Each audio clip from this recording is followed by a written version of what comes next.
Hello, എല്ലാവർക്കും സ്നേഹവന്ദനം. ഇന്നൊരു പുതിയ ടോപ്പിക്കുമായിട്ടാണ് വന്നിരിക്കുന്നത്. എൻ്റെ പേര് ജോബിൻ. ഞാനിപ്പോൾ ഹൈദരാബാദിൽ മിനിസ്റ്റർ ചെയ്തുകൊണ്ടിരിക്കുന്നു. ദൈവകൃപയിൽ ആശ്രയിച്ചുകൊണ്ട് ഒരു പുതിയ ടോപ്പിക്ക്, അത് ഈ കാലഘട്ടത്തിന് അനിവാര്യമായിരിക്കുന്ന ഒരു ടോപ്പിക്ക് നിങ്ങളുടെ മുമ്പിൽ വയ്ക്കണമെന്ന ആഗ്രഹത്തോടെ ആയിരിക്കുന്നു. ദൈവം നമ്മൾ ഓരോരുത്തരെയും സഹായിക്കുമാറാകട്ടെ. ഈ ആദ്യമായിട്ടാണ് ഈ ചാനലിലേക്ക് നിങ്ങൾ വരുന്നതെങ്കിൽ തീർച്ചയായും നിങ്ങളെ സ്വാഗതം ചെയ്യുന്നു. എന്നോടുകൂടെ ഇരുന്ന് അല്പസമയം ചില കാര്യങ്ങൾ വിശകലനം ചെയ്യാൻ തക്കവണ്ണം ഞാൻ നിങ്ങളെ ആഹ്വാനം ചെയ്യുന്നു. Price the Lord. ഇന്ന് നമ്മൾ സംസാരിക്കുന്നത് ബിബ്ലിക്കൽ കൗൺസിലിങ്ങിനെ പറ്റിയിട്ടാണ്. എനിക്കറിയാം, ഒരുപാട് മോഡലുകൾ, ഒരുപാട് അപ്രോച്ചുകൾ ഈ വിഷയവുമായി സംബന്ധിച്ചുണ്ട്. സൈക്കോളജിയും ദൈവവചനവും കൂടെ ചേർത്ത് ഒരുപാട് മോഡലുകളിൽ ബിബ്ലിക്കൽ കൗൺസിലിങ് നടക്കുന്നുണ്ട്.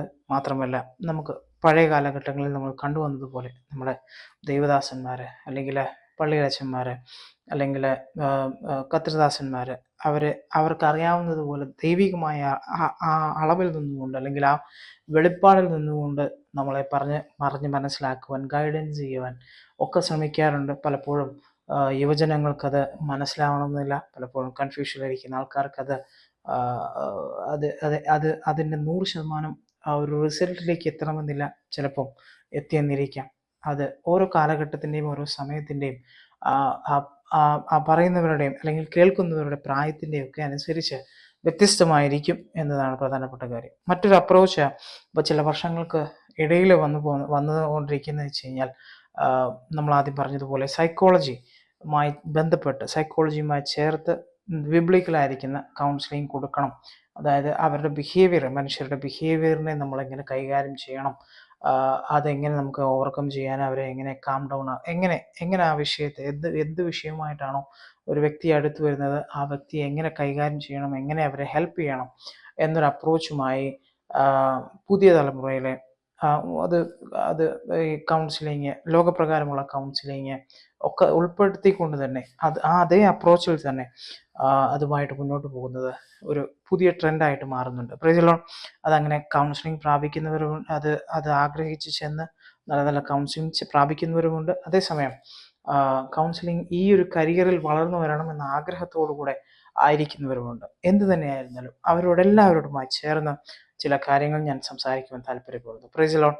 ദൈവം എനിക്ക് മനസ്സിലാക്കി തന്നതായ ചില പോയിന്റ്സ് മാത്രം നിങ്ങളുടെ മുമ്പാകെ വെച്ചുകൊണ്ട് ദൈവസന്നിധിയിൽ ഇരിക്കുവാൻ താല്പര്യപ്പെടുന്നു. Price the Lord. ഇതൊരിക്കലും ഒരു എഴുതി തയ്യാറാക്കിയതായ ചില കൃത്യമായ പഠനം, അല്ലെങ്കിൽ കൃത്യമായ ഒരു അനുഭവത്തിൽ പറയുന്നില്ല. പക്ഷേ ദൈവാത്മാവ് എന്നെ സ്റ്റീറപ്പ് ചെയ്തതായ ചില കാര്യങ്ങൾ മാത്രം പറഞ്ഞുകൊണ്ട് നിങ്ങളുടെ മുമ്പാകെ ഈ വീഡിയോ അവസാനിപ്പിക്കുവാൻ തക്കവണ്ണം ദൈവസന്നിധിയിൽ ഞാൻ ശരണപ്പെടുകയാണ്. Price the lord. നോക്കുക, എന്തുകൊണ്ടാണ് ബിബ്ലിക്കലായിരിക്കുന്ന കൗൺസിലിംഗ് ആവശ്യമാണ് എന്ന് പറയുന്നത്. Price the Lord. കാരണം ഒന്ന്, രക്ഷിക്കപ്പെടുന്നതായ പുതുതലമുറയിലെ കുട്ടികളും അല്ലെങ്കിൽ ദൈവവചനം കേട്ട് രക്ഷിക്കപ്പെടുന്നതായ വ്യക്തികളും അവരുടെ ജീവിതത്തിൽ എന്താണ് സംഭവിക്കുന്നത്, അല്ലെങ്കിൽ എങ്ങനെ ഈ ഭൂമിയിൽ അവർക്ക് ജീവിക്കുവാൻ കഴിയണം, അല്ലെങ്കിൽ ഓരോ പ്രതിസന്ധി വരുമ്പോൾ, പ്രതികൂലങ്ങൾ വരുമ്പോൾ, അല്ലെങ്കിൽ ഒരു പ്രത്യേകമായ സാഹചര്യങ്ങൾ വരുമ്പോൾ, അല്ലെങ്കിൽ ഒരു പ്രയാസങ്ങളിലൂടെ കടന്നു പോകുമ്പോൾ എങ്ങനെ, മാനസികമായ പിരിമുറുക്കങ്ങളിലൂടെ പ്രത്യേകമായി കടന്നു പോകുമ്പോൾ എങ്ങനെ ആ വിഷയത്തെ ഓവർകം ചെയ്യണമെന്ന് ധാരണയില്ല. ആ ധാരണയിലേക്ക് എത്തുവാനും അതിന് ഹെൽപ്ഫുള്ളായ ഏത് മാർഗം തിരഞ്ഞെടുക്കുവാനും അവർ തയ്യാറാണ്, അല്ലെങ്കിൽ അത് ആഗ്രഹിക്കുന്നവരാണ് ഭൂരിപക്ഷം പേരും. Price the Lord. പ്രത്യേകമല്ല, ഒന്നാമത്തെ തലമുറ, രണ്ടാമത്തെ തലമുറ, മൂന്നോ നാല് തലമുറകളിൽ എത്തി നിൽക്കുന്ന പെന്തക്കോസ്റ്റ്, അല്ലെങ്കിൽ അതുപോലുള്ളതായ ഇവാഞ്ചലിക്കൽ ബാക്ക്ഗ്രൗണ്ടിലുള്ളതായ വിശ്വാസികളുടെ ഇടയിൽ ഒരുപാട് മാനസിക പ്രശ്നങ്ങളും ആത്മഹത്യകളും ഡ്രഗ് അഡിക്ഷനും മറ്റ് അഡിക്ഷൻസും എല്ലാം കണ്ടുവരുന്ന ഒരു സാഹചര്യമുണ്ട്. Price the Lord. ആ സാഹചര്യത്തിൽ മൂന്നാം തലമുറ അല്ലെങ്കിൽ രണ്ടാം തലമുറ, മൂന്നാം തലമുറ വിശ്വാസികളെ എങ്ങനെ ഈ അവരുടെ പിതാക്കന്മാർ ദൈവത്തിൽ എങ്ങനെ ആശ്രയിച്ച് ജീവിച്ചു, എങ്ങനെ അവർക്ക് വിജയകരമായ ഒരു ജീവിതം നയിക്കുവാൻ കഴിഞ്ഞുവോ, അല്ലെങ്കിൽ ആശ്രയപരമായിരിക്കുന്ന ജീവിതം നയിക്കുവാൻ കഴിഞ്ഞുവോ, അത് എങ്ങനെ നമുക്ക് സാധ്യമാക്കുവാൻ കഴിയും, അല്ലെങ്കിൽ നമ്മുടെ ജീവിതത്തിൽ എങ്ങനെ ഈ തലമുറയ്ക്ക് ഒത്തവണ്ണം, ഈ തലമുറയിലും ഈ ജനറേഷൻ്റെയും ഈ അനുഭവത്തിൻ്റെ ഒത്തവണ്ണം, ഇന്നത്തെ കാലത്തിനൊത്തവണ്ണം എങ്ങനെ ദൈവവചനത്തിന് ദൈവവചനത്തിലൂടെ എങ്ങനെ നമുക്ക് പ്രയോജനകരമായി നമ്മുടെ മാനസിക നിലവാരവും നമ്മുടെ ആത്മീയ നിലവാരവും മെച്ചപ്പെടുത്തി മുന്നോട്ട് പോകുവാൻ കഴിയും എന്നതാണ് ഈ ബിബ്ലിക്കൽ കൗൺസിലിങ്ങിനോട് ഉദ്ദേശിക്കുന്നത്. വേറൊരു ചിന്താഗതിയുമില്ല, അല്ലെങ്കിൽ വേറൊരു അജണ്ടയുമില്ല. ഒരുപക്ഷെ സൈക്കോളജിക്കൽ ഡിഗ്രിയും മറ്റു കാര്യങ്ങളും എടുക്കുന്ന വ്യക്തികൾ അവരെ അപ്രോച്ച് ചെയ്യുന്നതായ ബിബ്ലിക്കൽ മേഖലയിലൂടെ അവർ അപ്രോച്ച് ചെയ്യുന്നതായ കാര്യങ്ങളൊക്കെ അവർ ചെയ്യുമ്പോഴും അവർ മറ്റുള്ളവരെ ഹെൽപ്പ് ചെയ്യണം എന്നൊരു കാഴ്ചപ്പാടിൽ തന്നെയാണ് അവർ ചെയ്യുന്നത് എന്നാണ് നമുക്ക് മനസ്സിലാക്കുവാൻ സാധിക്കുന്നത്. പക്ഷെ അപ്രോച്ച് മാത്രമാണ് ആ ഒരു രീതിയിൽ, അല്ലെങ്കിൽ മോഡൽസ് മാത്രമാണ്, അല്ലെങ്കിൽ ആ മാതൃക മാത്രമാണ് അവർ ഉപയോഗിക്കുന്നത് എന്നതാണ് നമ്മൾ പ്രധാനപ്പെട്ട് മനസ്സിലാക്കേണ്ടത്. അല്ല, അപ്രോച്ച് മാത്രമല്ല, മോഡൽസ് മാത്രമല്ല അവർ ഉപയോഗിക്കുന്നതെങ്കിൽ തീർച്ചയായും നിങ്ങൾ അതിൽ നിന്ന് മാറി ഇത് കേൾക്കുന്ന ആരെങ്കിലും കൗൺസിലേഴ്സ് മറ്റു കാര്യങ്ങളുണ്ടെങ്കിൽ തീർച്ചയായും അവരുടെ ഉള്ളിലേക്ക് ഒരു ഇമ്പാക്റ്റ്, ഒരു ആശയം പങ്കുവെക്കുവാൻ കൂടെയാണ്. അല്ലെങ്കിൽ എങ്ങനെ ആയിരിക്കണം ബിബ്ലിക്കൽ കൗൺസിലിംഗ്, അല്ലെങ്കിൽ എങ്ങനെയായിരിക്കണം ഒരു ഗൈഡൻസ് ഒരു വ്യക്തിക്ക് കൊടുക്കേണ്ടത്, അല്ലെങ്കിൽ എന്താണ് നമ്മൾ അഡ്രസ്സ് ചെയ്യേണ്ടത്, ഏത് വിഷയമാണ് നമ്മൾ സംസാരിക്കേണ്ടത്, എന്താണ് ആക്ച്വലായി ഒരു വിശ്വാസിയുടെ ജീവിതത്തിൽ സംഭവിച്ചുകൊണ്ടിരിക്കുന്നത്, എന്താണ് ആ വിഷയത്തിൽ കൺഫ്യൂഷൻ ആയിരിക്കാൻ കാരണം, എന്തുകൊണ്ടാണ് അദ്ദേഹത്തിന് അല്ലെങ്കിൽ ആ വരുന്നതായ ഒരു വ്യക്തിക്ക് കൗൺസിലിംഗ് എടുക്കുവാൻ വേണ്ടി അല്ലെങ്കിൽ ഗൈഡൻസിന് വേണ്ടി വരുന്ന വ്യക്തിക്ക് എന്താണ് പ്രശ്നം, എങ്ങനെ അതിനെ പരിഹരിക്കണം എന്നുള്ള കാര്യങ്ങളൊക്കെ ആണ്. ഇത് ഒരു പൂർണ്ണമായ വീഡിയോ അല്ല, ഇതിൻ്റെ ഭാഗങ്ങളായിട്ട് പിന്നീടും ദൈവം എന്നെ ഓർമ്മിപ്പിക്കുന്നത് പോലെ ദൈവം എനിക്ക് തരുന്ന വെളിപ്പാടിനനുസരിച്ച് മുന്നോട്ട് പോകണമെന്ന് താല്പര്യപ്പെടുന്നു. ഇന്ന് കവർ ചെയ്യാൻ പറ്റുന്ന ചില കാര്യങ്ങൾ മാത്രം കവർ ചെയ്ത് മുന്നോട്ട് പോകുവാൻ താല്പര്യപ്പെടുന്നു. അതിന് തീർച്ചയായും ഭാഗങ്ങളുണ്ടാകാം. അത് ദൈവം നമ്മളെ അതിനായി സഹായിക്കുമാറാകട്ടെ. Price the Lord. തുടക്കത്തിൽ ഒന്നാമത്തെ പോയിന്റായിട്ട് നമുക്ക് പറയാൻ കഴിയുന്ന ഒരു വിഷയം എന്ന് പറയുന്നത് ഈ നമ്മൾ മുകളിൽ പറഞ്ഞതായ വിഷയമാണ്, അല്ലേ? മീൻ ബിബ്ലിക്കലായിരിക്കുന്ന ഗൈഡൻസും കൗൺസിലിങ്ങും ആവശ്യമായിരിക്കുന്ന ഒരു തലമുറ നമ്മുടെ മുമ്പാകെ വളർന്നു വരുന്നുണ്ട്. രണ്ടാമതായി എങ്ങനെ സൈക്കോളജിയും ദൈവവചനത്തിൻ്റെ വെളിപ്പാടും അല്ലെങ്കിൽ ബിബ്ലിക്കലായിരിക്കുന്ന കൗൺസിലിങ്ങും തമ്മിൽ വ്യത്യസ്തമായിരിക്കുന്നു. മാത്രമല്ല അത് ആ അപ്രോച്ചുകൾ കൊണ്ട് എത്രമാത്രം പ്രയോജനമുണ്ട്, അത് ഓരോരുത്തരുടെ വ്യക്തിപരമായ കാര്യങ്ങളാണ്. ഓരോ കൗൺസിലേഴ്സിൽ അവർക്ക് അപ്രോച്ച് ചെയ്യേണ്ടതായ അപ്രോച്ച് മോഡൽസും കാര്യങ്ങളൊക്കെ അപ്രോച്ച് ചെയ്തു കേട്ടോ. പക്ഷേ സൈക്കോളജി എന്ന് പറയുന്നതായ അനുഭവവും ദൈവവചനവും ദൈവത്തിൻ്റെ വചനത്തിൽ എഴുതി വെച്ചിരിക്കുന്ന കാര്യങ്ങൾ തമ്മിൽ എത്രമാത്രം വ്യത്യാസമുണ്ട്, എന്തുകൊണ്ട് ആ വ്യത്യാസം അവിടെ നിലനിൽക്കുന്നു, ആ വ്യത്യാസം എങ്ങനെ നമ്മൾ മനസ്സിലാക്കിയിരിക്കണം, എങ്ങനെ സൈക്കോളജിയെക്കാളും ദൈവത്തിൻ്റെ വചനം സുപ്പീരിയർ ആയിരിക്കുന്നു എന്നുള്ള കാര്യം നമ്മളൊരു ബിബ്ലിക്കൽ കൗൺസിലിംഗ് ചെയ്യുന്ന വ്യക്തിയായിട്ടോ അല്ലെങ്കിൽ കൗൺസിലിംഗ് ഏറ്റെടുക്കുന്ന വ്യക്തിയായിട്ടോ നമ്മൾ മനസ്സിലാക്കിയിരിക്കണം എന്നതാണ് രണ്ടാമതായിട്ട് എനിക്ക് നിങ്ങളോട് സംസാരിക്കാനുള്ളത്. Praise the lord. നോക്കുക, സൈക്കോളജി അല്ലെങ്കിൽ മറ്റേത് മതം എടുത്താലും മറ്റേത് മതത്തിൻ്റെ അനുഭവങ്ങൾ എടുത്താലും അല്ല കൾച്ചറിൻ്റെ അനുഭവങ്ങൾ എടുത്താലും, പ്രത്യേകിച്ച് സൈക്കോളജി, സൈക്കാട്രി ഒക്കെ നമ്മൾ അപ്രോച്ച് ചെയ്യുന്ന സമയത്ത്, അതെല്ലാം നമ്മൾ പരിശോധിക്കുന്ന സമയത്ത്, പഠിക്കുന്ന സമയത്ത് നമുക്ക് മനസ്സിലാക്കുന്ന കാര്യങ്ങളാണ്. അവർ അറിഞ്ഞും അറിയാതെയും ബിഹേവിയറലായിരിക്കുന്ന ആ ഇംബാലൻസിങ്ങും അതുപോലെ ഫിസിക്കലായിരിക്കുന്ന അനുഭവങ്ങളുടെ ഇംബാലൻസിങ്ങുമാണ് അവർ കൂടുതൽ ടാർഗറ്റ് ചെയ്യുന്നത്. ഇപ്പോൾ ഒരു ഉദാഹരണം പറയുകയാണെങ്കിൽ, ഒരു വ്യക്തി ഒരു രോഗവുമായി അല്ലെങ്കിൽ ഒരു മാനസികമായ പ്രശ്നവുമായി, ഞാൻ ഈ പറയുന്ന ടേംസുകളൊക്കെ മെഡിക്കലി അല്ലെങ്കിൽ ഞാൻ സഹോദരൻ പറയുന്നതല്ല, ഇതിനൊക്കെ വേറെ ഭാഷയുണ്ട്, മെഡിക്കൽ ടേംസ് ഇങ്ങനെയാണ്, കൗൺസിലിങ്ങിൽ ഇങ്ങനെയൊക്കെയാണ് സംസാരിക്കുന്നത് ഒക്കെ പറയുന്ന ആൾക്കാരുണ്ടാവും. യെസ്, നോ പ്രോബ്ലം, എനിക്കത് പ്രശ്നമല്ല, നിങ്ങൾക്ക് കാര്യം മനസ്സിലാവുന്നുണ്ട് എന്ന് ഞാൻ വിശ്വസിക്കുന്നു. നോക്കുക, അങ്ങനെ സൈക്കോളജിക്കലി അല്ലെങ്കിൽ മറ്റ് അപ്രോച്ചുകളിലൂടെ അല്ലെങ്കിൽ മറ്റ് ആശയങ്ങളിൽ ഫിലോസഫി എല്ലാം സംസാരിക്കുന്നത് രണ്ട് തലത്തിലാണ്. ഒന്ന്, ബൈബിളിൻ്റെ ഭാഷയിൽ പറഞ്ഞാൽ ദേഹം, ദേഹി എന്ന് പറയുന്നതായ ഭാഷ, അല്ലെങ്കിൽ രണ്ട് തലങ്ങളിൽ മാത്രമാണ്. ഈഗോ, സൂപ്പർ ഈഗോ, അല്ലെങ്കിൽ അതൊക്കെ ചില പ്രയോഗങ്ങളാണ് അതിൻ്റെ.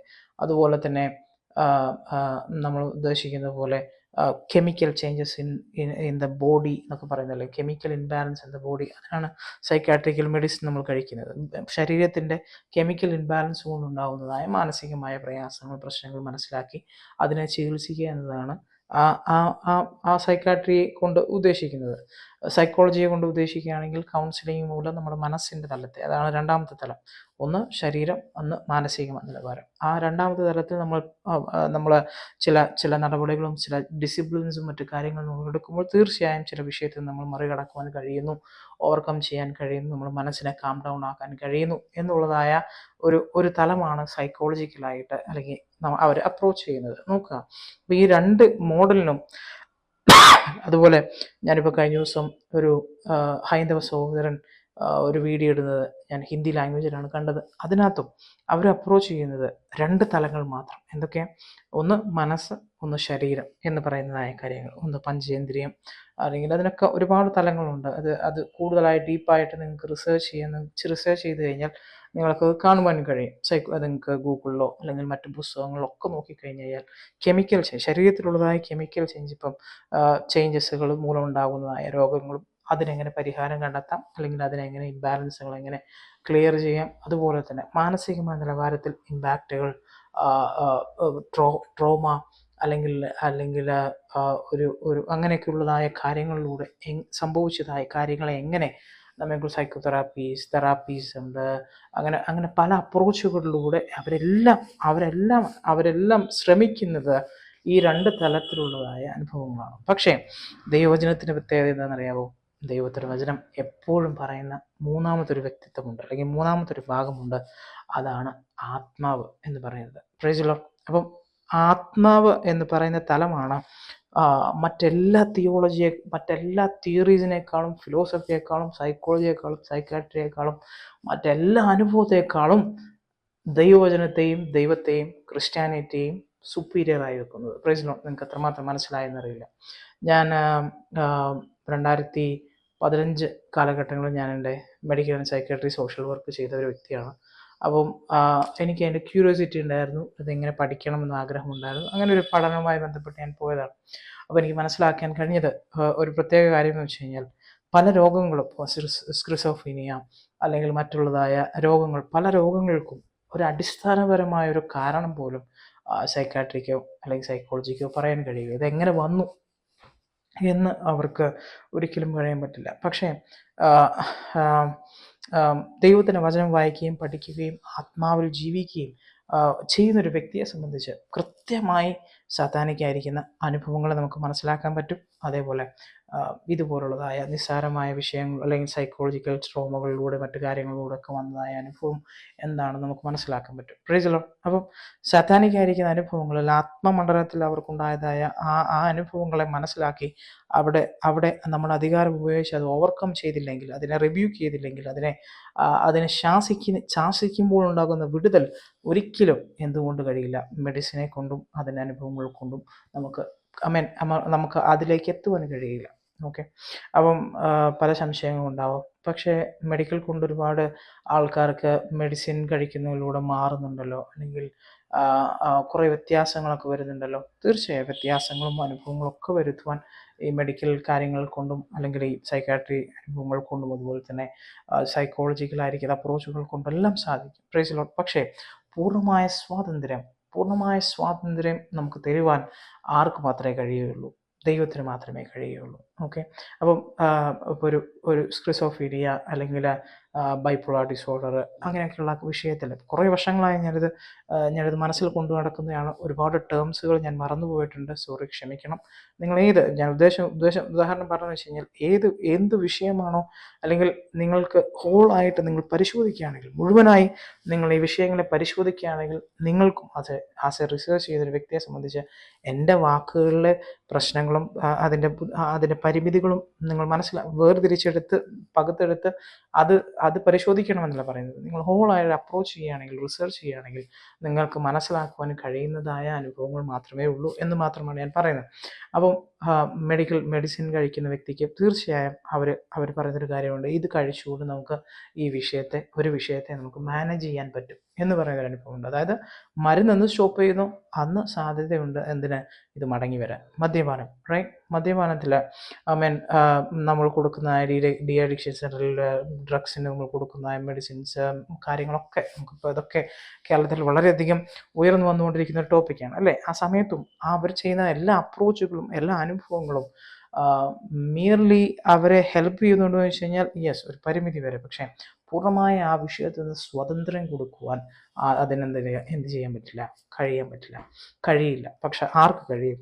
ദൈവത്തിൻ്റെ വചനത്തിനും ദൈവത്തിൻ്റെ ആത്മാവിനും ദൈവം നമുക്ക് നൽകിയിരിക്കുന്ന അധികാരത്തിലൂടെ നമ്മൾ അപ്രോച്ച് ചെയ്യുന്ന സമയത്ത് നമ്മളെ കൊണ്ട് അല്ലെങ്കിൽ ദൈവത്തിനെ കൊണ്ട് ആ വിഷയത്തിന് പൂർണ്ണമായ പരിഹാരം, ഇനി മേലിൽ ആ വിഷയം അവർ അറ്റാക്ക് ചെയ്യാതെ കഴിയാത്ത രീതിയിൽ അവരെ പൂർണ്ണമായി സ്വതന്ത്രമാക്കി മെഡിസിനോ മറ്റു കാര്യങ്ങളോ ഒന്നുമില്ലാതെ തന്നെ നിലനിർത്തുവാൻ തരത്തിൽ അത്ഭുതങ്ങൾ ചെയ്യുവാൻ ആർക്ക് കഴിയും? ദൈവത്തിന് കഴിയും. Praise lord. അതാണ് വ്യത്യാസമായിട്ട് നമുക്ക് മനസ്സിലാക്കേണ്ടതായ കാര്യം. ഒരുപാട് ഉദാഹരണങ്ങളും ഒരുപാട് ഇൻസിഡൻസും എൻ്റെ ടെസ്റ്റിമണീസും ഒക്കെ എനിക്ക് പറയാനുണ്ട്. പക്ഷേ ഞാനതൊന്നുമിലേക്കും കടക്കുന്നില്ല. പക്ഷേ ഞങ്ങളൊക്കെ ഈ ഒരു വിഷയവുമായി സംസാരിച്ചുകൊണ്ടിരിക്കുന്ന സമയത്ത് മറ്റുള്ളവരോട് ഷെയർ ചെയ്യുമ്പോൾ കളിയാക്കപ്പെടുന്നതായ ഒരുപാട് മേഖലകളുണ്ട്.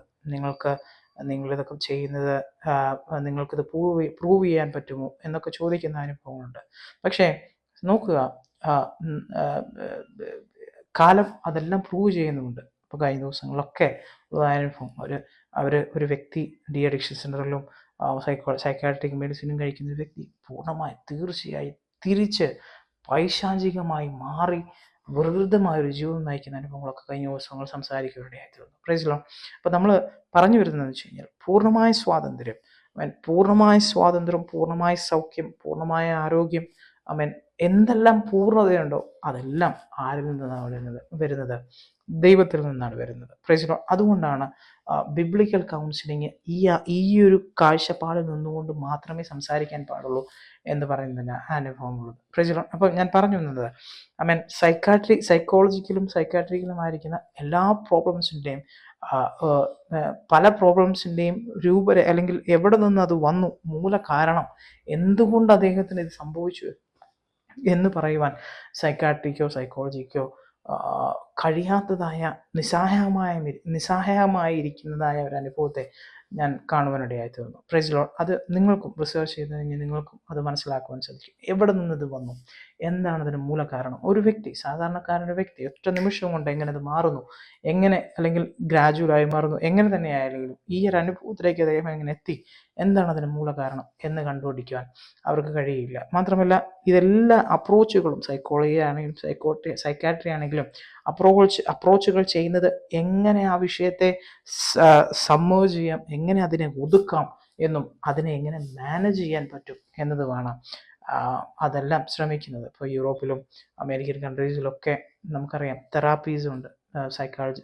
സൈക്കോളജി തെറാപ്പീസും മറ്റ് തെറാപ്പീസും ഉണ്ട്, യോഗ, അങ്ങനെ എന്ത് തരം അപ്രോച്ചുകൾ, ഏതെല്ലാം മോഡലുള്ള അപ്രോച്ചുകൾ നമ്മൾ എടുത്തെന്ന് പറഞ്ഞാലും അതിനെല്ലാത്തിൻ്റെയും പരിമിതി എന്താണ്?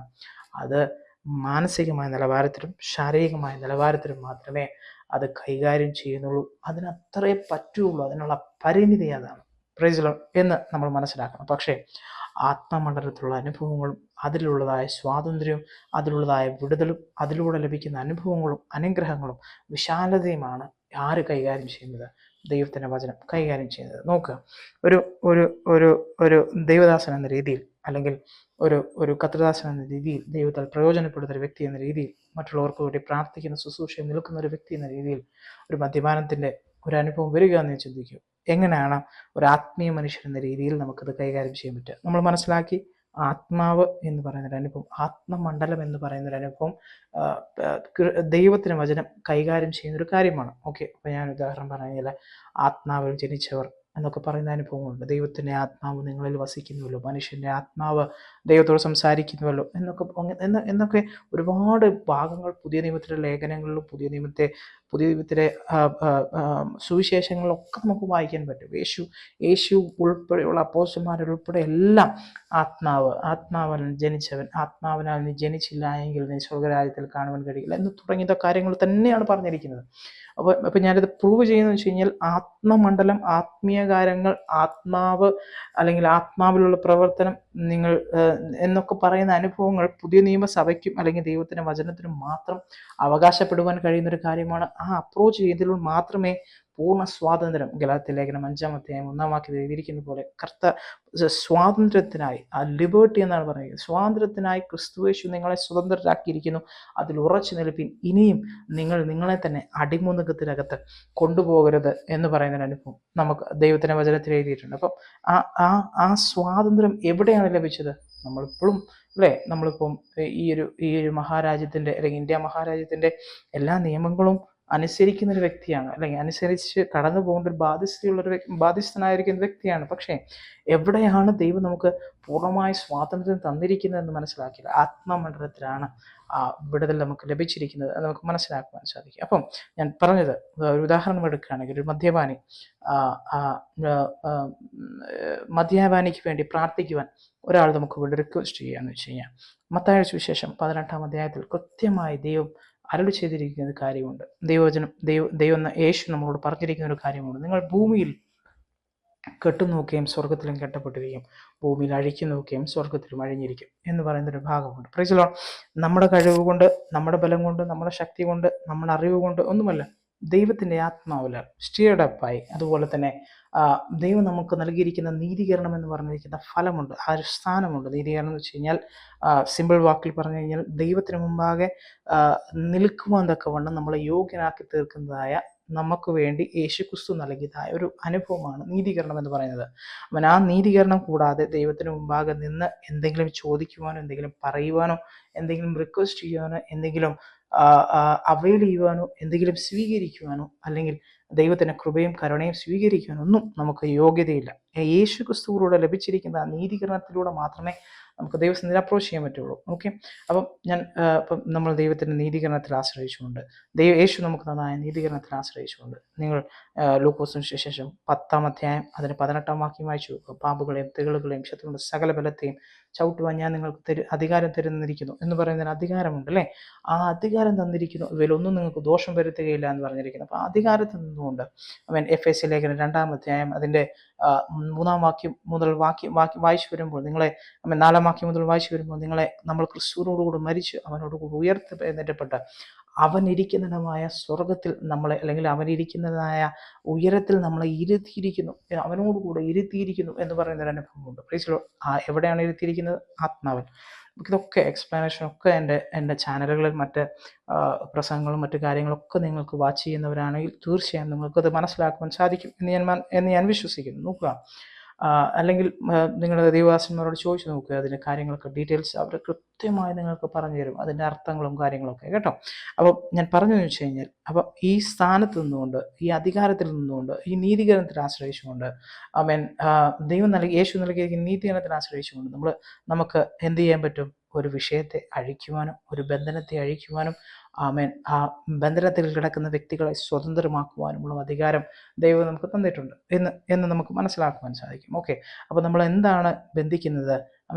ഒരു മദ്യപാനത്തിൻ്റെ പുറകിൽ വ്യാപരിച്ചു നിൽക്കുന്നതായ ഡിമോണിക് ആക്ടിവിറ്റി നമുക്കൊരിക്കലും ഡിമോണിക് ആക്ടിവിറ്റിയോ അതൊക്കെ എങ്ങനെ സാധ്യമാകുന്നത്? അത് നോക്കുക, ദൈവത്തിൻ്റെ വചനത്തിലാണ് എഴുതിയിരിക്കുന്നത്. നിങ്ങൾക്ക് നേരത്തെ സ്വന്തം കണ്ണുകൊണ്ട് നമുക്ക് കാണുവാൻ കഴിയില്ല. 1 കൊരിന്ത്യർ ലേഖനം ആദ്യത്തെ ചില അധ്യായങ്ങൾ, 2 കൊരിന്ത്യർ ലേഖനം ആദ്യത്തെ ചില അധ്യായങ്ങൾ വായിച്ചു നോക്കുക. ആത്മാവിൻ്റെ അനുഭവങ്ങളെക്കുറിച്ച് കൃത്യമായി എഴുതിയിട്ടുണ്ട്. അപ്പം ഡിമോണിക് ആക്ടിവിറ്റീസിനെ ബന്ധിക്കാനുള്ള അധികാരം നമുക്കുണ്ട്. അപ്പോൾ നമ്മൾ എന്ത് ചെയ്യണം? യേശുവിൻ്റെ അധികാരമുള്ള നാമത്തിൽ നമ്മൾ ആ വിഷയത്തെ നമ്മൾ ബന്ധിക്കുന്നു. അതേസമയം ആ വ്യക്തിയെ ആ ബന്ധനങ്ങളിൽ നിന്ന് സ്വതന്ത്രമാക്കി വെക്കുകയാണ് അല്ലേ. What ever you release in the earth it will be released in the heaven. അതായത് നിങ്ങൾ എന്താണ് സ്വതന്ത്രമാക്കി വിടുന്നത്, അല്ലെങ്കിൽ എങ്ങനെയാണോ നിങ്ങളൊരു അറസ്റ്റ് ചെയ്യപ്പെട്ടൊരു വ്യക്തിയെ നമ്മൾ എങ്ങനെ റിലീസ് ചെയ്യപ്പെടുന്നു, അങ്ങനെ നിങ്ങൾ സ്വതന്ത്രമാക്കി വിടുന്നു, ആ വ്യക്തിക്ക് ആ സ്വാതന്ത്ര്യം അനുഭവിക്കാനുള്ള അവകാശം ദൈവത്തിൻ്റെ വചനം നമുക്ക് നൽകിയിട്ടുണ്ട്. അല്ലെങ്കിൽ അത് അവർക്ക് അനുഭവിക്കുവാൻ കഴിയും, അത് അവരുടെ ജീവിതത്തിൽ സാധ്യമായി തീരും എന്ന് പറയുന്ന ഒരു അപ്രോച്ചാണ് ദൈവത്തിൻ്റെ വചനം നമുക്ക് പറയുന്നത്. അപ്പം നമ്മൾ എന്ത് ചെയ്യണം? എല്ലാ ഡിമോണിക് ആക്ടിവിറ്റീസിനെയും അവരെ ഇൻഫ്ലുവൻസ് ചെയ്ത് പുറകോട്ട് വലിച്ച് മദ്യപാനത്തിലേക്ക് അവരെ സ്വീകരിക്കുന്ന എല്ലാ ഇൻഫ്ലുവൻസിനെയും നമ്മൾ ബന്ധിക്കുകയും, അതേസമയം യേശുവിൻ്റെ നാമത്തിൽ നമ്മളവരെ ആ മദ്യപാനത്തിൻ്റെ അധികാരത്തിൽ നിന്ന്, അവകാശത്തിൽ നിന്ന്, ഡിമോണിക് ആക്ടിവിറ്റീസിൻ്റെ അനുഭവത്തിൽ നിന്ന് നമ്മളവരെ സ്വതന്ത്രരാക്കുകയും ചെയ്യുകയാണെങ്കിൽ തീർച്ചയായും എന്ത് സംഭവിക്കുന്ന അറിയാവോ? ആ വ്യക്തി അവൻ പൂർണ്ണമായ സ്വാതന്ത്ര്യം അനുഭവിച്ചറിഞ്ഞ് അവൻ ദൈവത്തിൻ്റെ സ്നേഹം തിരിച്ചറിയുവാൻ അത് കാരണമായി തീരും. Praise lord. ഞാൻ ടെക്നിക്കലായിട്ടാണ് പറയുന്നത്. ഇതെങ്ങനെ സാധ്യമാകും, അല്ലെങ്കിൽ ഇതെങ്ങനെ നമുക്ക് പ്രൂവ് ചെയ്യാൻ പറ്റും? അത് പ്രൂവ് ചെയ്യാൻ വേറൊരു മാർഗ്ഗവുമില്ല. നിങ്ങൾക്ക് മെഡിക്കൽ ടെസ്റ്റ് ചെയ്തിട്ട് കാര്യമില്ല, അല്ലെങ്കിൽ മറ്റു കാര്യങ്ങൾ ചെയ്തിട്ട് കാര്യമില്ല. അദ്ദേഹത്തിൻ്റെ അനുഭവത്തിൽ അത് വരുന്നുണ്ടോ, അതാണ് ടെസ്റ്റ് മണി എന്ന് പറയുന്നത്, അല്ലെങ്കിൽ അതാണ് വിടുതൽ എന്ന് പറയുന്നത്, അല്ലെങ്കിൽ അതാണ് നമ്മുടെ സാക്ഷ്യം എന്ന് പറയുന്നത്. അതാണ് പ്രൂവ് ചെയ്യുന്നത് ദൈവത്തിൻ്റെ വചനം സത്യമാണെന്ന്. ഓക്കെ, അപ്പം ഇതൊരു കൺഫ്യൂഷനായി തോന്നുന്നുണ്ടെങ്കിൽ ഒരിക്കലും തെറ്റിദ്ധരിക്കേണ്ട.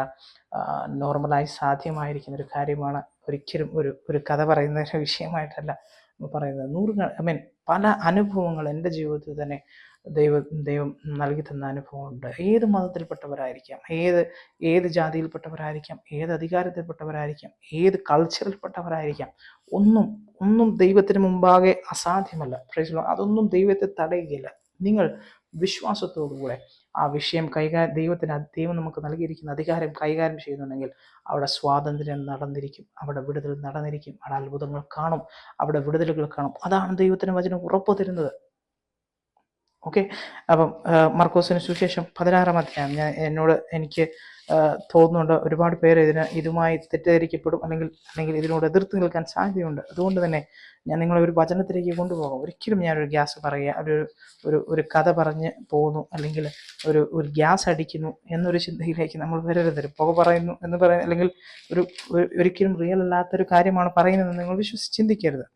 ഓക്കെ, മർക്കോസിന് സുവിശേഷം 16-ാം അധ്യായം അതിൻ്റെ 17 മുതലായ വാക്യങ്ങൾ ഇപ്രകാരം വായിക്കുന്നു. വിശ്വസിക്കുന്നവരാൽ ഈ അടയാളങ്ങൾ സംഭവിക്കും. എൻ്റെ നാമത്തിൽ അവർ ഭൂതങ്ങളെ പുറത്താക്കും, പുതുഭാഷകൾ സംസാരിക്കും, സർപ്പങ്ങളെ പിടിച്ചടക്കും, മരണകരമായ എന്ത് കടിച്ചാലും എന്ത് കുടിച്ചാലും അവർക്ക് ഹാനി വരികയില്ല, രോഗികളുടെ മേൽ കൈവച്ചാൽ അവർക്ക് സൗഖ്യം വരും എന്ന് പറയുന്നൊരു അനുഭവം. ഇത് തന്നെയാണ് രോഗസൗഖ്യവുമായി ബന്ധപ്പെട്ട് പറയുന്നതായ കാര്യം.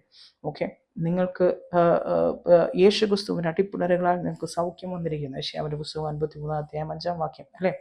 അപ്പം പൂർണ്ണ സൗഖ്യം ഒരു വിശ്വാസിയെ സംബന്ധിച്ച് അവൻ മെഡിസിൻ എടുക്കുന്നില്ലയോ, ട്രീറ്റ്മെൻറ്റ് ചെയ്യുന്നില്ലയോ, അല്ലെങ്കിൽ തെറാപ്പി ചെയ്തോ, സൈക്കോളജിക്കലി തെറാപ്പി ചെയ്തില്ലയോ, ഇതൊന്നുമല്ല മാറ്റേഴ്സ്. സ്വാതന്ത്ര്യവും സൗഖ്യവും രോഗസൗഖ്യം, മാനസികമായിരുന്നാലും ശാരീരികമായിരുന്നാലും രോഗസൗഖ്യം വരുന്നത് യേശുക്രിസ്തുവിൻ്റെ കാൽവറിയിൽ വെച്ച് യേശുക്രിസ്തു യാഗമായി തീർന്നതിൻ്റെ അതിൻ്റെ പ്രതിഫലമായി അവൻ നമുക്ക് വേണ്ടി പേ ചെയ്തതിൻ്റെ, അവൻ നമുക്ക് വേണ്ടി പിഴയടച്ചതിൻ്റെ ഭാഗമായുള്ള സ്വാതന്ത്ര്യവും രോഗസൗഖ്യമാണ് ദൈവം നമുക്ക് തരുന്നത്. Price the Lord. അവിടെ വെച്ചാണ് യേശയ്യാവിൻ ആ കാൽവറിയിൽ വെച്ച് യേശുക്രിസ്തു മുറിവുകൾ, തൻ്റെ ശരീരത്തിൽ ഏറ്റത്തെ മുറിവുകളുടെ ആ അടിപ്പിണരുകളുടെ അതിൻ്റെ അത് അങ്ങനെ ഒരു പേയ്മെൻറ്റ് നമ്മുടെ പാപങ്ങൾ, നമ്മുടെ രോഗങ്ങളെ ഏറ്റെടുത്തതിൻ്റെ പ്രതിഫലമായിട്ടാണ് നമുക്ക് രോഗസൗഖ്യം വരുന്നത്. Price the Lord. അപ്പോൾ പൂർണ്ണമായ സ്വാതന്ത്ര്യം രോഗത്തിൽ നിന്ന് നമുക്ക് ലഭിക്കുന്നത് എവിടെ നിന്നാണ്? യേശുവിൽ നിന്ന്. മാനസികമായ രോഗസൗഖ്യം നമുക്ക് ലഭിക്കുന്നത് എവിടെ നിന്നാണ്? യേശുവിൽ നിന്ന്. ബന്ധനങ്ങൾ അഴിക്കുന്നത്, എല്ലാ സാത്താന്യ ശക്തികളെയും ബന്ധിക്കുന്നത് ഏത് അധികാരത്തിൽ നിന്നുകൊണ്ടാണ്? യേശുവിൻ്റെ നാമത്തിൽ, യേശുവിൻ്റെ അധികാരത്തിൽ നിന്നുകൊണ്ട്, യേശു നമുക്ക് തന്നിരിക്കുന്ന അധികാരത്തിൽ നിന്നുകൊണ്ട്. ഇതാണ് ദൈവത്തിന് വചനം പറയുന്നതായ കാര്യം. Price the Lord. ഇത് പ്രൂവ് ചെയ്യാൻ പറ്റുമോ? തീർച്ചയായും. എത്ര രോഗസൗഖ്യം നമ്മുടെ കാര്യങ്ങളിലൂടെ ദൈവം നമുക്ക് ദൈനംദിന ജീവിതത്തിൽ തരുന്നുണ്ട്. എൻ്റെയൊക്കെ ജീവിതത്തിൽ അനുഭവിച്ചു പറഞ്ഞ ഒരുപാട് ടെസ്റ്റ് മണീസ് ഉണ്ട്. 100 കണക്കിന് രോഗസൗഖ്യം കണ്ടിട്ടുള്ളൊരു വ്യക്തിയാണ് ഞാൻ. ദൈവകൃപയിൽ ആശ്രയിച്ചു. ഞാൻ ഒരിക്കലും അഹങ്കാരം പറയുകയില്ല, അപ്പം അല്ലെങ്കിൽ വലിയ ആളാണെന്ന് പറയുകയല്ല. നോക്കുക, ഇത് ചെയ്യുവാൻ ഞാൻ ശക്തനല്ല, ദൈവമാണ് ശക്തൻ. എന്നോട് പറഞ്ഞിരിക്കുന്നത് നമ്മൾ വചനപ്രകാരം വായിക്കുന്നതനുസരിച്ച് നമ്മൾ റിലീസ് ചെയ്യുക, നമ്മളത് ആ രീതിയിൽ അപ്രോച്ച് ചെയ്യുക, നമ്മളത് കൈകാര്യം ചെയ്യുക എന്ന് മാത്രമാണ്. Price the Lord.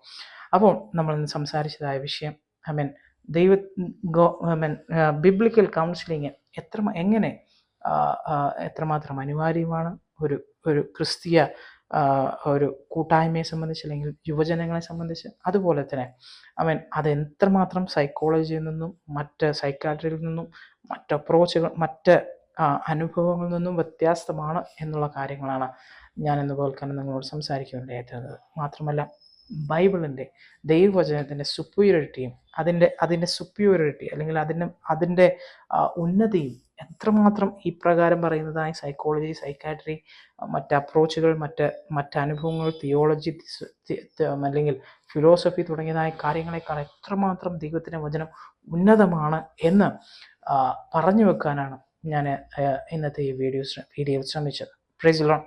അപ്പോൾ കൗൺസിലിംഗ് ചെയ്യുവാൻ താല്പര്യപ്പെടുന്ന ഒരു വ്യക്തിയെ സംബന്ധിച്ച് ഏത് അപ്രോച്ച് വേണമെങ്കിലും എടുത്തോളൂ. ബിഹേവിയറൽ അപ്രോച്ച്, തെറാപ്പീസോ എന്ത് വേണമെങ്കിലും ചെയ്തോളൂ. എന്ത് വേണമെങ്കിലും അപ്രോച്ചുകൾ നിങ്ങൾ പഠിക്കുവാൻ താല്പര്യമുള്ളത് പഠിച്ചോളൂ. സൈക്കാട്രി, മെഡിക്കൽ ഒക്കെ ചെയ്യുന്ന വ്യക്തികൾ നിങ്ങൾ എന്ത് മെഡിസിൻ കൊടുത്തോളൂ, എന്ത് തരം അപ്രോച്ചുകൾ അവരോട് ചെയ്തോളൂ, എങ്ങനെ മാനേജ് ചെയ്യാനുള്ളതായ അനുഭവങ്ങളും നിങ്ങളത് ചെയ്തോളൂ, ഒരു പ്രശ്നവുമില്ല. അൾട്ടിമേറ്റ്ലി നമ്മൾ മനസ്സിലാക്കേണ്ടിയിരിക്കേണ്ട ഒരേ ഒരു കാര്യം, അവയാലൊന്നുമല്ല സ്വാതന്ത്ര്യം ലഭിക്കുന്നത് യേശുവിൻ്റെ നാമത്തിലും യേശുവിൻ്റെ അധികാരത്തിലും യേശുവിൽ കാൽവരി ക്രൂശിൽ വെച്ച് നേടിയെടുത്ത വിജയത്താലുമാണ്. Price the Lord. ആ വിജയം നമ്മൾ പ്രഖ്യാപിക്കുകയും അത് നമ്മുടെ നമ്മൾ മാത്രമല്ല മറ്റുള്ള അവരുടെ ജീവിതത്തിൽ, നമ്മുടെ അടുക്കൽ അപ്രോച്ച് ചെയ്യുന്ന വ്യക്തികളുടെ ജീവിതത്തിൽ റിലീസ് ചെയ്യുകയും ചെയ്യുകയാണെങ്കിൽ പൂർണ്ണമായ സ്വാതന്ത്ര്യം നമുക്ക് ലഭിക്കുവാനിടയായിത്തീരും. ഒരു വാക്യം കൂടെ ഞാൻ വായിച്ച ദൈവസന്നിധിയിൽ ഇരിക്കുവാൻ താല്പര്യപ്പെടുന്നു. എഫേസ്യ ലേഖനം 1-ാം അധ്യായത്തിലേക്ക് വരുമ്പോൾ അതിൻ്റെ 20 മുതലായ വായിക്കുന്ന 19 മുതലായ വാക്യം ഞാൻ ഇപ്രകാരം വായിക്കുവാൻ താല്പര്യപ്പെടുകയാണ്. വിശ്വസിക്കുന്ന നമുക്ക് വേണ്ടി വ്യാപരിക്കുന്നവൻ്റെ ശക്തിയുടെ അളവറ്റ വലിപ്പം ഇന്നതെന്നും നിങ്ങൾ അറിയേണ്ടതിന് തന്നെ അവൻ്റെ വല്ലഭത്തിൻ്റെ വ്യാപാരത്താൽ അവൻ ക്രിസ്തുവിൽ വ്യാപരിച്ച് അവനെ മരിച്ചവരിൽ നിന്ന് ഉയർപ്പിക്കുകയും സ്വർഗത്തിൽ തൻ്റെ വലത്ത് ഭാഗത്ത് ഇരുത്തുകയും ചെയ്തു. എല്ലാ വാഴ്ചകൾക്കും അധികാരത്തിനും ശക്തിക്കും കർത്തൃത്വത്തിനും ഈ ലോകത്തിൽ മാത്രമല്ല വരുവാനുള്ളതിലും വിളിക്കപ്പെടുന്ന സകല നാമത്തിനും മീതെ തന്നെ എന്ന് പറയുന്ന ആ അനുഭവം. യേശുവിൻ്റെ നാമത്തെ സകല നാമത്തിനും മീതെയും അവൻ ഉന്നതമായി അവൻ വെച്ചിരിക്കുന്നു, ദൈവം വെച്ചിരിക്കുന്നു. 22-ാമത്തെ വാക്യം, സർവവും അവൻ്റെ കാഴ്ചയിലാക്കുകയും അവനെ സർവത്തിനും മീതെ സഭയ്ക്ക് തലയായി നൽകുകയും ചെയ്തു എന്ന് പറയുന്ന അനുഭവം. സിമ്പിളായിട്ടാണ് ദൈവത്തിന് വചനം എഴുതിയിരിക്കുന്നത്. നോക്കുക, സർവവും അവൻ്റെ കാൽക്കീഴാക്കുകയും അവനെ യേശുവിനെ സർവത്തിനും മീതെ മാത്രമല്ല സഭയ്ക്ക് തലയാക്കി നൽകുകയും ചെയ്തു. അതായത് തലയാണോ ശരീരത്തിൻ്റെ തലഭാഗമാണ് യേശു എന്ന് പറയുന്ന അനുഭവം. അതേസമയം അതിന് മുകൾ ആ വാക്യം എന്ത് ചെയ്തിരിക്കുന്നത്, സകലതും അവൻ്റെ കാൽ കീഴാക്കിയിരിക്കുന്നത് ചെയ്തിരിക്കുന്നു. സഭ ശരീരമാണെങ്കിൽ ആ സഭയുടെ കാൽ കീഴാണ് ആരെ ആക്കിയിരിക്കുന്നത്, എല്ലാ വാഴ്ചകളെയും എല്ലാ അധികാരങ്ങളെയും എല്ലാ ശത്രുവിൻ്റെ അവകാശവാദങ്ങളെയും ആക്കിയിരിക്കുന്നത്. അതുകൊണ്ട് തന്നെ അവൻ അത് തൻ്റെ ശരീരവും എല്ലാറ്റിനും എല്ലാം നിറയ്ക്കുന്ന അവൻ്റെ പൂർണ്ണതയുമാകുന്നു. അതായത് സഭ എന്ന് പറയുന്നത് യേശുവിൻ്റെ ശരീരവും ആ ശരീരത്തിൽ നിറയ്ക്കുന്ന അവൻ്റെ പൂർണ്ണതയുമാണ്, അല്ലെങ്കിൽ ദൈവമാണ് എല്ലാ കാര്യത്തെയും നിവൃത്തിയാക്കുന്നത് എന്നാണ് പറയുന്നത്. ഇന്റർലിങ്ക്ഡ് ആണ്. തലയില്ലെങ്കിൽ ശരീരത്തിന് തനിയെ ചലിക്കാൻ പറ്റില്ല. എന്ന് പറയുന്നത് പോലെ ദൈവം യേശു തലയായിരിക്കുന്ന യേശുവിലൂടെയാണ് എല്ലാ കാര്യങ്ങളും നടന്നുകൊണ്ടിരിക്കുന്നത്, പൂർണ്ണമാകുന്നത് എന്നാണ് പറയുന്നത്. അപ്പോൾ ദൈവം നൽകിയിരിക്കുന്ന അധികാരത്തെക്കുറിച്ച് ചിന്തിച്ചു നോക്കുക. നമ്മുടെ കാലിനടിയിൽ യേശു തലയാണെങ്കിൽ സഭയാകുന്ന ശരീരത്തിൻ്റെ കാലിനടിയിലാണ് ഈ വാഴ്ചകളെയും അധികാരയും ശക്തികളെയും കർത്തൃത്വത്തെയും ഈ ലോകത്തിൽ വരുവാനുള്ളതിലും മാത്രമല്ല വരുവാനുള്ളതും വിളിക്കപ്പെടുന്ന സകല നാമത്തെയും മീതെ നമ്മളെയാണ് ദൈവം ഇരുത്തിയിരിക്കുന്നത് എന്ന് പറയുന്ന ഒരു കാഴ്ചപ്പാടാണ് പറഞ്ഞിരിക്കുന്നത്. 2-ാം അധ്യായത്തിലേക്ക് വരുമ്പോൾ വീണ്ടും അതിനെടുത്ത് പറഞ്ഞിരിക്കുന്നു. നിങ്ങളതെല്ലാം വായിക്കുവാണെങ്കിൽ നമുക്കത് മനസ്സിലാക്കുവാൻ സാധിക്കും. അപ്പോൾ പൂർണ്ണമായും ഞാൻ പറഞ്ഞതെന്ന് വെച്ച് കഴിഞ്ഞാൽ ഇത് കൂടുതൽ എക്സ്പ്ലെയിൻ ഞാൻ ചെയ്യാൻ താല്പര്യപ്പെടുന്നു. പിന്നീട് അടുത്ത വീഡിയോകളിൽ ആ സമയത്ത് നമുക്ക് കൂടുതൽ സംസാരിക്കാം. മനസ്സിലാക്കേണ്ട ഒരു കാര്യം, പൂർണ്ണമായ സ്വാതന്ത്ര്യം സൈക്കോളജിയോ സൈക്കാട്രിയോ മെഡിസിനോ ട്രീറ്റ്മെൻറ്റോ തെറാപ്പിയോ ഒന്നിനും തരുവാൻ കഴിയില്ല. ആർക്ക് മാത്രമേ തരുവാൻ കഴിയുള്ളൂ? യേശുവിന് മാത്രം. ആ യേശുവിൻ്റെ നാമം ഉപയോഗിച്ചു കഴിഞ്ഞാൽ, വേണ്ടതുപോലെ വിശ്വാസത്തോടുകൂടി ഉപയോഗിച്ചു കഴിഞ്ഞാൽ അത്ഭുതങ്ങൾ നടന്നിരിക്കും, വിടുതലുകൾ നടന്നിരിക്കും. അതിന് സാക്ഷിയാണ് ഞാൻ. ഒരുപാട് ടെസ്റ്റിമണീസ് ഉണ്ട്. ദൈവം നമ്മൾ ഓരോരുത്തരും അനുഗ്രഹിക്കട്ടെ. ഓക്കെ, എന്തെങ്കിലും ഈ വിഷയത്തിൽ ക്ലാരിഫൈ ആവശ്യമുണ്ട്, നിങ്ങൾക്ക് കമൻറ്റ് ചെയ്യാൻ താല്പര്യമുണ്ടെങ്കിൽ തീർച്ചയായും നിങ്ങൾ കമൻറ്റ് ചെയ്യുക. കൂടുതൽ വീഡിയോസ് വേണമെങ്കിൽ കൂടുതൽ നിങ്ങൾ കമൻറ്റ് ചെയ്യുക. നമുക്കതിനെക്കുറിച്ച് സംസാരിക്കാം. നിങ്ങളുടെ സംശയങ്ങൾ എന്നോട് ചോദിക്കുക, കമൻറ്റ് വഴിയായി ചോദിക്കുക. നമുക്കെല്ലാം അത് ഡിസ്കസ് ചെയ്യുന്നതൊക്കെ അത് സഹായകരമായി തീരട്ടെ. അടുത്ത വീഡിയോയിൽ അങ്ങനൊരു അനുഭവങ്ങളിലൂടെ ആയിത്തീരുവാനിടയായിത്തീരട്ടെ. ദൈവം നമ്മളെ സഹായിക്കട്ടെ. ഒരു നിമിഷം നമുക്ക് പ്രാർത്ഥിക്കാം. നല്ലവനായ ദൈവമേ, ഒരുപാട് വചനങ്ങളും അനുഭവങ്ങളും ആകത്തുകയും എല്ലാം ഞങ്ങൾ സംസാരിക്കാനിടയായി തീർന്നു. ദൈവമേ, ഇതിൽ ഞാൻ എന്തെങ്കിലും തെറ്റായി പറഞ്ഞു പോകുന്നുണ്ടെങ്കിൽ അത് ക്ഷമിക്കണമേ. ആർക്കെങ്കിലും എന്തെങ്കിലും മനസ്സിലാകാതെ പോകുന്നുണ്ടെങ്കിൽ പരിശുദ്ധാത്മാവേ, നീയാണ് അധ്യാപകൻ, നീ തന്നെ അവർക്ക് എല്ലാ കാര്യങ്ങളും മനസ്സിലാക്കി കൊടുത്ത് ആമേൻ ഇതേ കാഴ്ചപ്പാടിൽ ബിബ്ലിക്കൽ കൗൺസിലിങ്ങിനെയും കൗൺസിലിംഗ് ഏറ്റെടുക്കാൻ വരുന്നവർ ഈ കാഴ്ചപ്പാടിൽ നിന്നുകൊണ്ട് തന്നെ ജീവിക്കാനുള്ള അവസരങ്ങളെ സ്വർഗമേ നീ ഒരുക്കണമേ എന്നങ്ങോട്ട് അപേക്ഷിക്കുന്നു. അപ്പം ഞങ്ങളത് വിശ്വസിക്കുന്ന ദൈവത്തിൻ്റെ കൃപയും കരുതലും ഉണ്ടാകണം എന്നങ്ങോട്ട് അപേക്ഷിക്കുന്നു. യേശുവിൻ നാമത്തിൽ അപേക്ഷിക്കുന്നു. കൃപ തോന്നി കേൾക്കണം നല്ല പിതാവേ. ആമേൻ. ദൈവം നമ്മളെ അനുഗ്രഹിക്കുമാറാകട്ടെ. God bless you.